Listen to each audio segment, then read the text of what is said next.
All right, folks, we made it to yet another Friday. End of another week here on Old Man Squad Fantasy Basketball. That's right, I got the name right this time without having to stumble over my words, not even once, on this lovely Friday, June the 28th. The next time I talk to you all, it will be July. It will be free agency time. Oh, yeah. Oh, yeah. And I got to say, this is just like timing wise, chef's kiss. It could not be better for me in particular, because the few days between the draft and free agency is basically the window where I didn't have anything particularly specific planned. It was kind of like, well, hopefully some stuff goes down on the second day of the draft. You can talk about that afterwards for a show, and then for a couple of days. But guess what? Those couple of days, they're the weekend. I don't even need to fill anything in. We don't do shows on Saturday or Sunday this time of the calendar year. So we'll be back with you guys on Monday, and it's going to be countdown to free agency. I'm Dan Vespers. This is an Old Man Squad Sports Network presentation. You can find all of us on Twitter at Dan Vespers or at Old Man Squad. It's so easy, a caveman can do it. Uh-oh, did I just get myself in trouble? I don't think that. Is that copyrighted anymore? Oh, well. Sorry. Follow those things on Twitter. Thumbs up, subscribe on YouTube. Follow, subscribe, 5-star review on all the other stuff. Let's get down into it today. There were a handful of things that went down on day 2 of the NBA draft, which is still a little bit of a dumb thing that this sucker's drawn out for 2 full days. But more importantly, it was actually this morning. Well, I guess some of it happened last night. But over the last 24 hours, we've had a couple of slightly smaller trades trickle through that I thought are probably worth discussing here on the podcast. And that'll be kind of the thing that takes us into the weekend. First things first, and it's the man that's on the thumbnail of today's show. We all kind of knew it was going to be the case, and I don't know that there's a whole lot that I need to add to it. But Bronny James is a Laker. My only thought on this is, and I actually thought Josh Lloyd on one of our, was that Tuesday or Wednesday? One of our Tuesday shows. Forget which one we did this split show for. I thought it was a really level-headed reply. Josh was talking about how, look, Bronny can play some D. He's not a great shooter yet, but there's time for that sort of thing to develop. He's tough. You know he's going to work hard because the dude has to try to prove that he's not just LeBron James's son. But the amount of vitriol on this whole thing, to me, is what is pretty uncool. And this is not the Lakers side. I didn't really care where he ended up. I assumed he would end up on the Lakers because they had the 55th pick, which, I mean, you're basically at tail end of the draft. You're 5 picks away from being able to sign whoever you want to 2 ways and 10 days and all that kind of stuff. So it's not like you're going to miss out. Oh, no, I didn't draft the guy I wanted, and then he gets picked at 59 or something like that. So there wasn't a whole lot of reason for the Lakers not to do it. Might as well just go make sure you get him. From the Lakers' standpoint, let's just knock that off the table. You can say whatever you want about LeBron having the team wrapped around his finger or whatever. The Lakers have historically been a brand that takes care of their guys. For all the dumb crap the front office has done, they take care of their guys. They gave Kobe these obscene deals at the very end of his playing career when he very much didn't deserve that much money. They'll do the same thing here. LeBron, by the way, is still rolling harder than Kobe did at the end of his because LeBron is a cyborg. But forget the wrapped around your finger. They're going to do right by superstar caliber players, by iconic players that they want to have associated with their brand. So this is a really easy call. You basically don't miss out on anything. The downside was 0 because they'll still get to sign whoever they want to, again, 10 days and 2 ways and all that kind of stuff. Go get Bronny. Make sure LeBron is comfortable, signs whatever final contract he'll sign in his NBA career. You keep him. Laker fans can either love or hate it or whatever. But from a marketability standpoint, this is a no-brainer. From the fan side, and I'm not talking about Lakers fans, I'm talking about basketball fans, leave the poor kid alone. It's one of those things like, LeBron has thrust this crap into the spotlight, but has Bronny really done anything to thrust this into the spotlight? He's been strikingly quiet by all accounts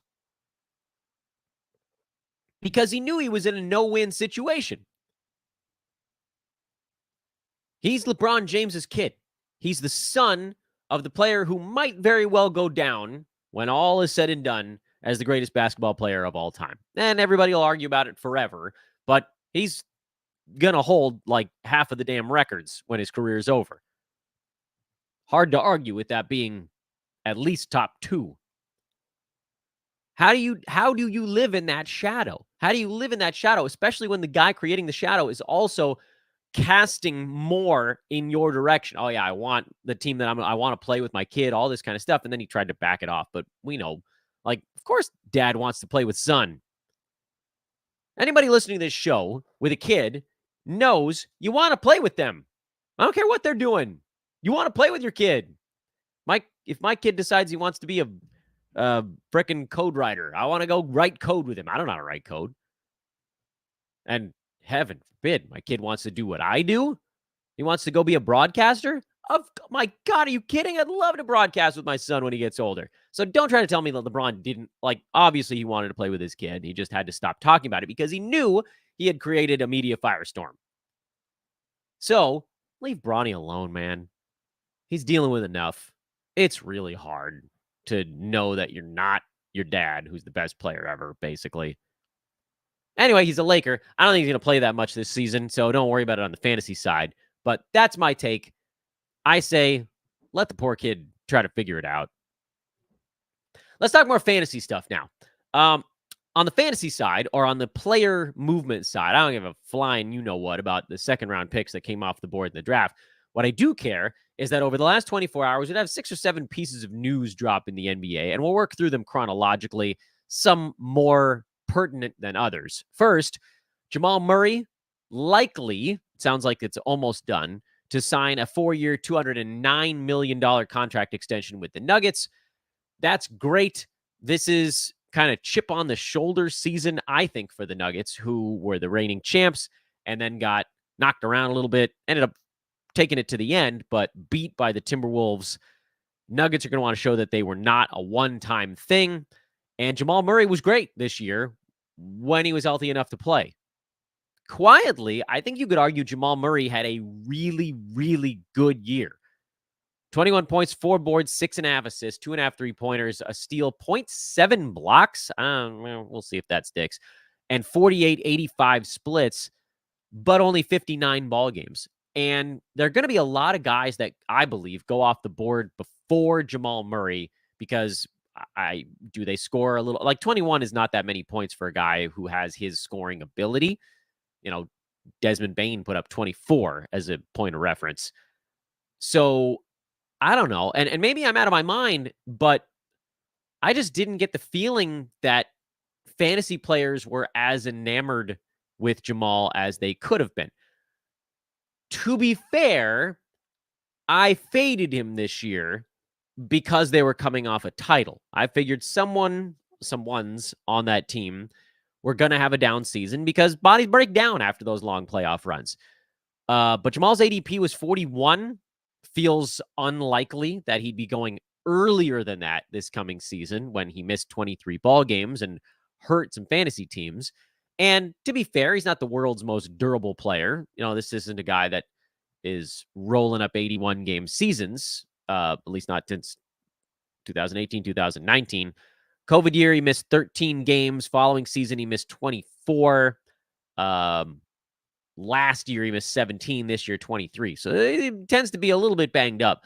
Still, I think if you can get him in the 40s, and he has a more than reasonable shot of putting up 9-cat numbers in the 30s again, if you can get him to 66, 67 ball games next year, he ends up probably beating his ADP. These are easier calls to make on the roto side with a guy who has been banged up. And, he's a guy that we'll ultimately talk about when we break down the Nuggets after free agency. But because most of the news from yesterday was actually about the Denver Nuggets,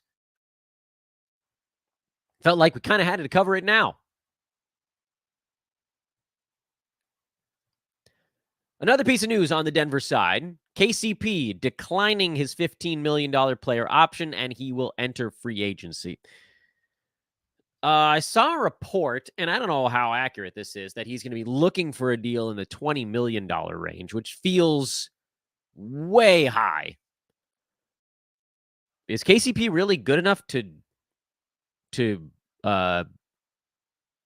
garner that type of a contract? I like KCP. Fantasy-wise, he's always going to hover right around the edge of the top 100 because he'll get you some threes and steals, and he does it without breaking your percentages. He actually had a pretty good steals season under his belt this last year at 1.3. But, it's not like you're going to channel the KCP that you got to go all the way back to Detroit when he was actually taking a bunch of shots.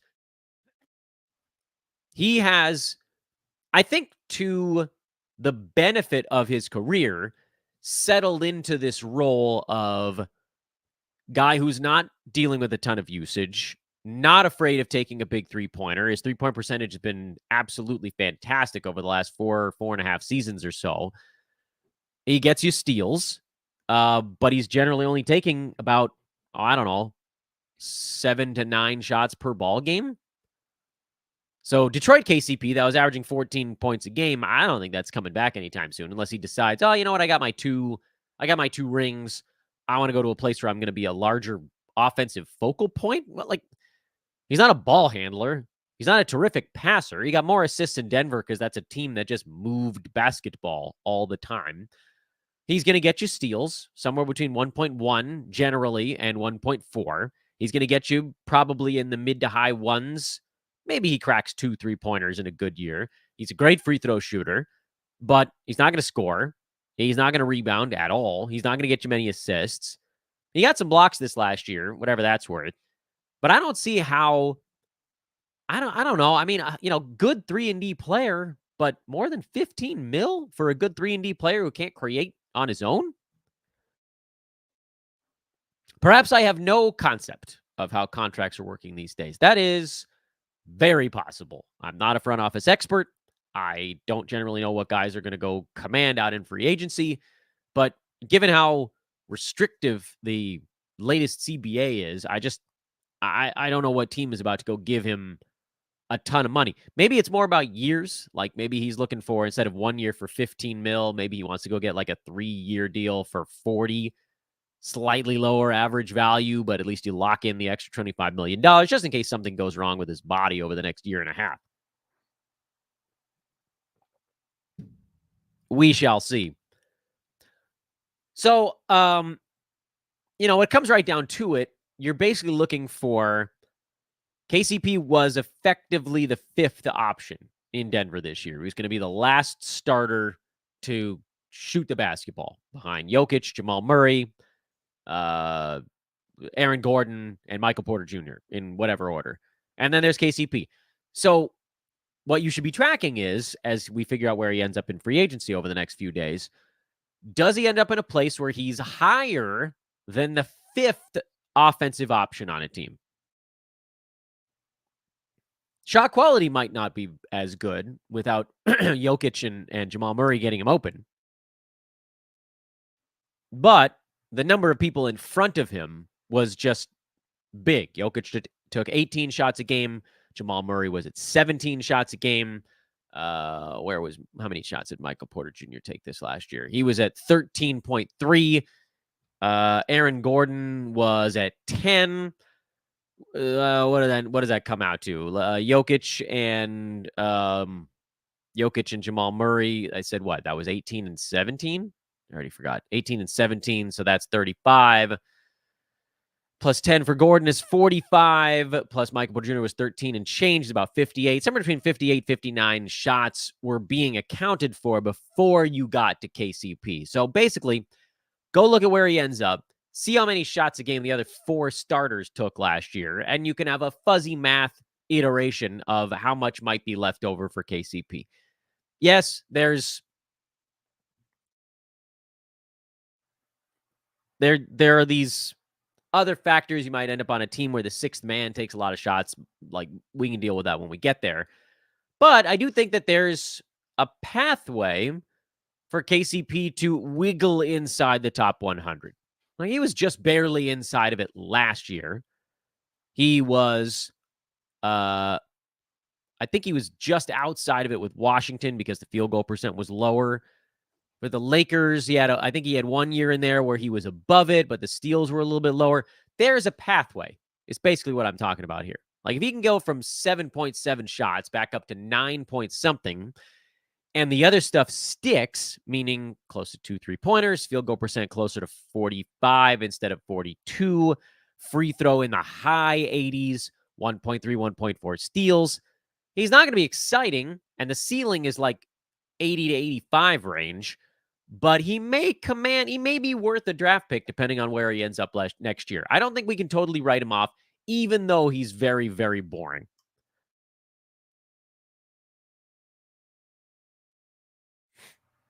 The other piece of news from Denver is that they had to unload a contract, and that contract was Reggie Jackson, who they sent to the Charlotte Hornets along with 3 second-round picks, basically just to get off of his money.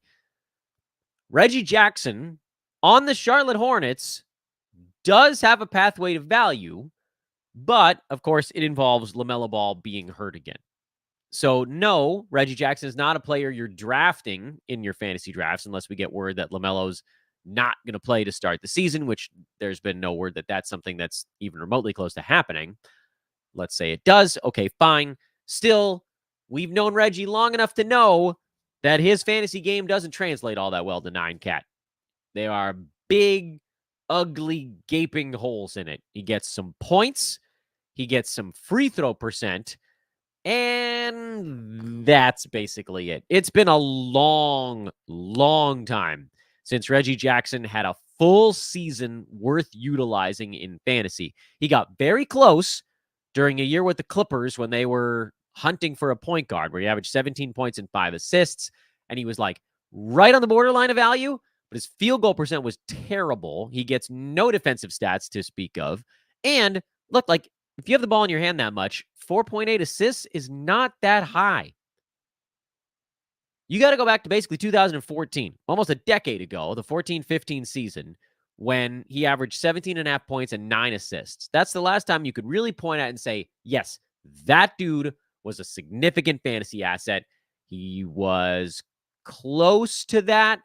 The following, that was only half a season in Detroit, by the way. That was after the trade. The following year in Detroit, he was borderline as well. Pretty good if you were punting steals, really. And then just from there, not a nosedive, I guess, more of like a rolling down a hill slowly to the point where he's become basically fantasy irrelevant. And even during his fill-in games this year, you can look at the games where he played 35 minutes, 12 points, 6, 7 assists generally. Okay, but no defensive stats, maybe a 3-pointer, maybe 2 bad field goal percent. I would prefer to pass in this situation. I know you guys, I know there are teams out there where you're punting certain stuff and he's a guy that could fall into it, and, a points league format, there's probably a little bit of a route there, but I still feel like he's more of a burger board kind of guy. And for those uninitiated, the burger board, which I've referred to a few times here on Old Man Squad Fantasy Basketball, is something that emerged about 2 seasons back because I'm a weirdo. And I just started using, I put out a tweet that was talking about what players were gaining a bunch of value when the dude in front of them was injured. And I was listing it. If it was 1 burger, the player was like an okay fill-in. 2 burgers was like, yeah, you absolutely positively have to play this injury replacement guy. And 3 was like, you might get a top 25 game out of this dude. Reggie Jackson in Denver was teetering on the outside of 1 burger. He was like, do you need these 2 categories He wasn't even a one-burger guy when Jamal Murray was out. I could see him on a team that doesn't have 3 or 4 other really capable offensive players of being like a one-burger level replacement in Charlotte, but that's about as far as I'd go. So that was the Denver stuff yesterday. We did have 2 other things that I thought needed to be discussed, so we're going to do that now. First thing is Emmanuel Quickley is set to sign a 5-year, $175 million contract with the Toronto Raptors. That's a lot of money. That's $35 million a year. So I think the important thing to note here is with Quickley, you don't want to look at his full season numbers because for half the season he was in New York being buried on the depth chart and Tom Thibodeau just not giving him enough stuff to do. With Toronto, he was around a top 60 level fantasy play, and down the stretch, like at the very end when Scotty Barnes was out, and I forget who else, they were sort of like intermittently resting other dudes on that club. He was rolling top 25. It's not going to be that good next year because guys are going to be back. In particular, Scotty Barnes is going to be back. Barnes will be playing. RJ Barrett will be playing. We don't know exactly who's going to soak up all the minutes in Toronto yet, but I wouldn't expect Emmanuel Quickley to average 8 assists when they have the other point guard level or point forward type guys back in the mix. But he's a guy that we've seen post fantasy numbers when the usage gets ratcheted up a click.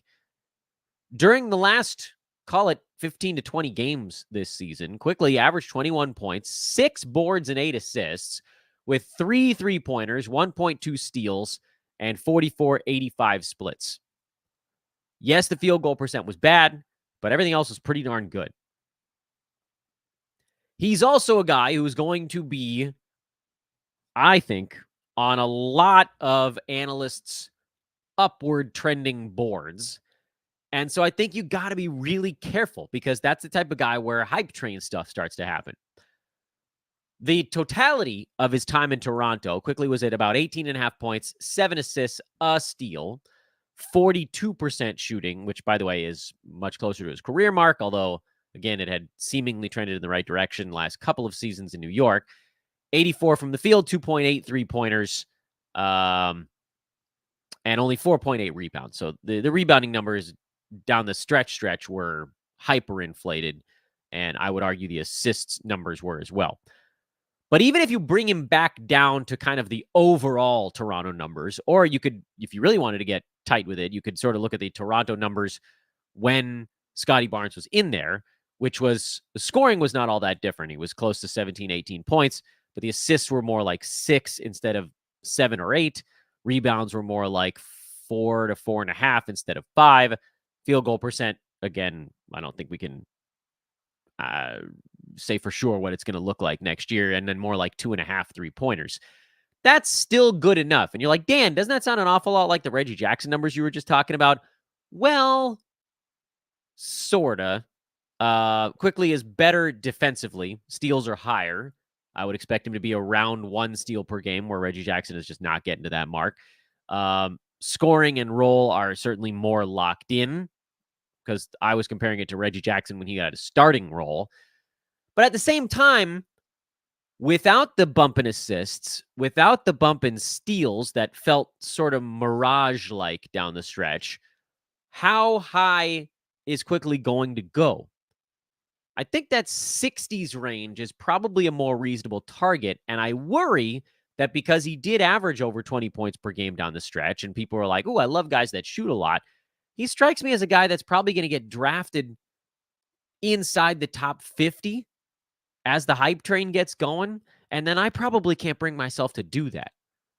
But if he falls a little bit farther than that, then sure, why the hell not? Because once you get outside the top 60, 65, now again, you're just looking for guys that have, remember what we talked about yesterday? Opportunity, meaning usage, playing time, that's a given, and fantasy game, which is also decent. So sure, my issue is, I think if you're looking at guys in that 50 range, you got to be looking for guys that have a better fantasy game or usage situation. Quicklies are fine for both of those. Not extraordinary and definitely not bad. They're on the good side of the midpoint.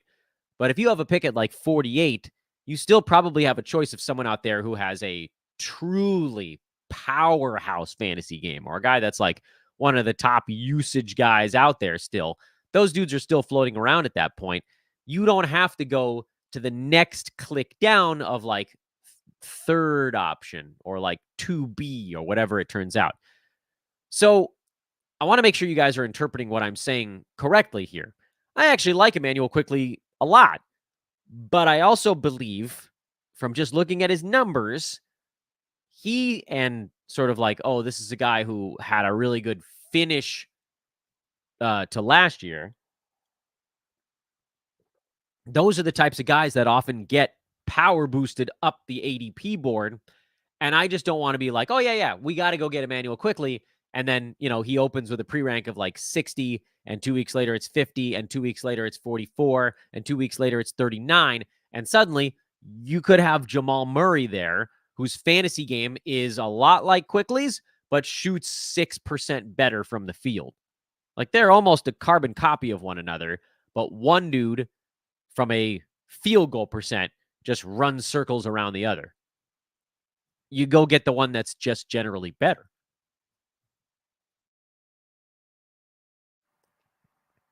And the final note on yesterday. No, this was this morning, excuse me. Quentin Grimes and Tim Hardaway Jr. effectively traded for each other. Pistons also get 3 second-round picks from the Mavs, who are again trying to unload Tim Hardaway Jr.'s contract. The report is that they're doing it so that they can bring back Derek Jones Jr. This is not specifically a trade for the Mavericks to try to go get Quentin Grimes.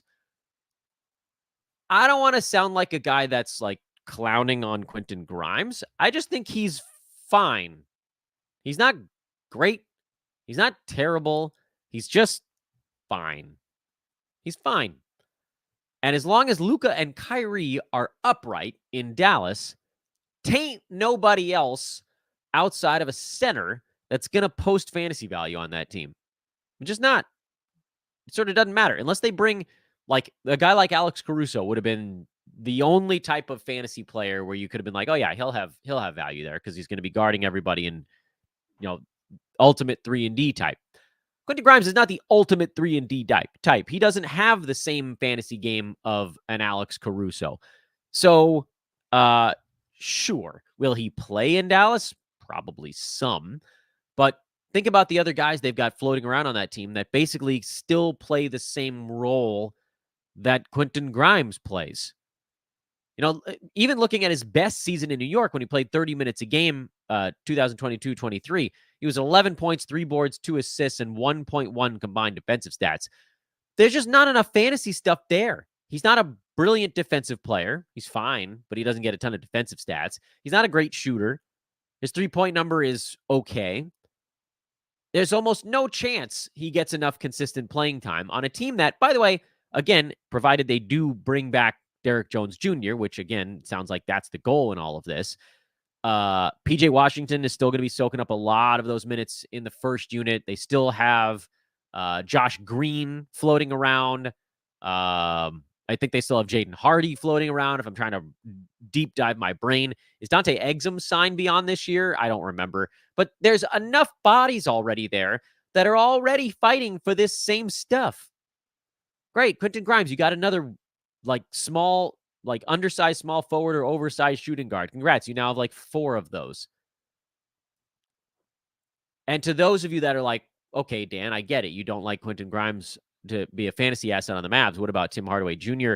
On the Pistons? Nah. Okay, so definitely not 9-cat.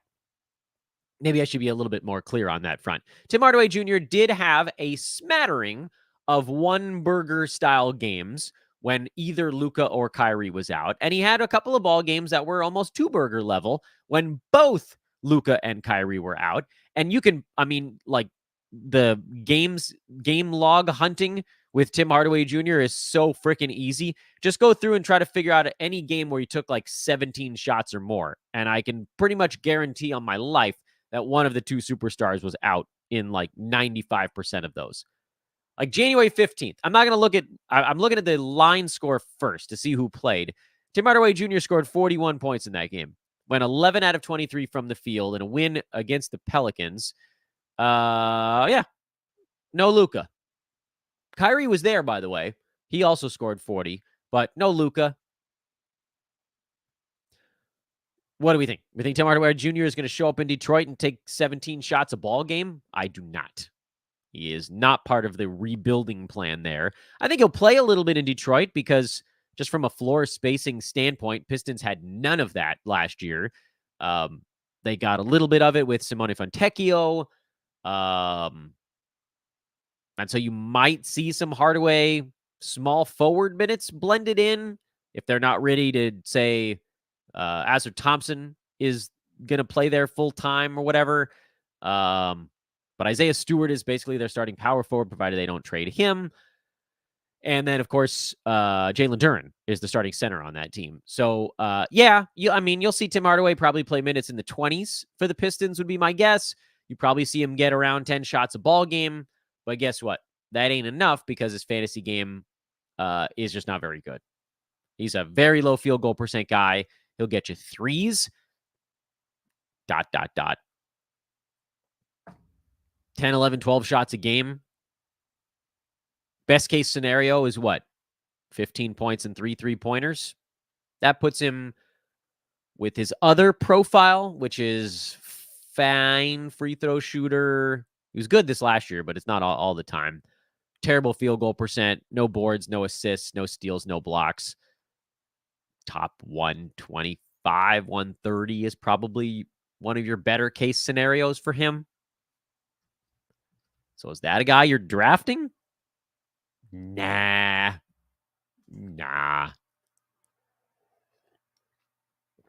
Even at the end, Dan? Even in like pick 140? Nah. Go draft somebody who has fantasy game. Tim Hardaway Jr. does not. His numbers from this year, 14.5 points, 2.7 threes, and an 85% field goal clip. Those are the 3 categories, and turnovers. Those are the 4 categories where he was some kind of, 14.4 points is not a positive. That's kind of like a neutral. 2.7 threes was a positive. 1 turnover was a positive. 85% free throw was a positive. He was a dramatic negative in rebounds, assists, steals, blocks, and field goal percent. You can't be that bad in 5 things and be a solid fantasy asset.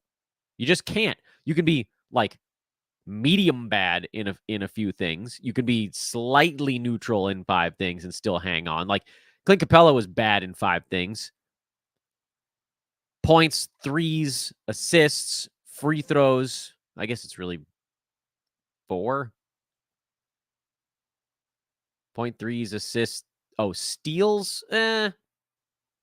Capella at 0.6. And he was number 92, being sub-average in 5 categories because he was a massive impact guy in rebounds, pretty big impact in blocks, pretty big impact in field goal percent, and then good in turnovers as well. But that's the formula. If you're going to be really bad, if you're going to be bad in 5 things, you have to be hyper elite in something. And as you work your way up the board, you're just not going to find many guys who are bad in 5 things. And the ones you do are generally like a punt free throw guy. And the list, again, is basically big men who don't score, don't shoot the 3, don't steal, and can't hit free throws, and don't pass. But those guys usually are so good at rebounding, blocks, field goal percent, and turnovers that it counterweights it. Tim Hardaway Jr. ain't that good in the other stuff. He's a small positive in threes. That's basically it. So do I care about any of this stuff? Yes, I actually do. I think the Emmanuel Quickley note is extraordinarily important. I think Jamal Murray is going to be underrated going into next year. I think KCP could end up as like a totals darling on the old man squad. And don't get me started. Like, I know you head-to-headers are saying he just doesn't do enough, but dude is generally pretty damn healthy, which is a big deal, especially on the head-to-head side. And there is value in having a guy that's going to play 75 games somewhere, even if he's not scoring much, and getting you threes and steals and doing it without hurting your percentages. Those guys fill out rosters just fine, and you can probably get him at pick 125. Playing time, yes. Usage, fantasy game, sorta. Those are the guys you're drafting in the 120s. Okay. That's the news over the last day and a half. This is really fun. So first of all, before we sign off, please do again take a moment to subscribe. However you're listening to the show, we need subscribers because I need to make sure you guys are getting everything that I drop on your heads. Everything I drop upside your head. So please, YouTubers, hit the like button, for goodness sake. Not all of you are doing it. I know this. I know this because there are fewer likes on the video than people who watch it. So like the damn video and then subscribe.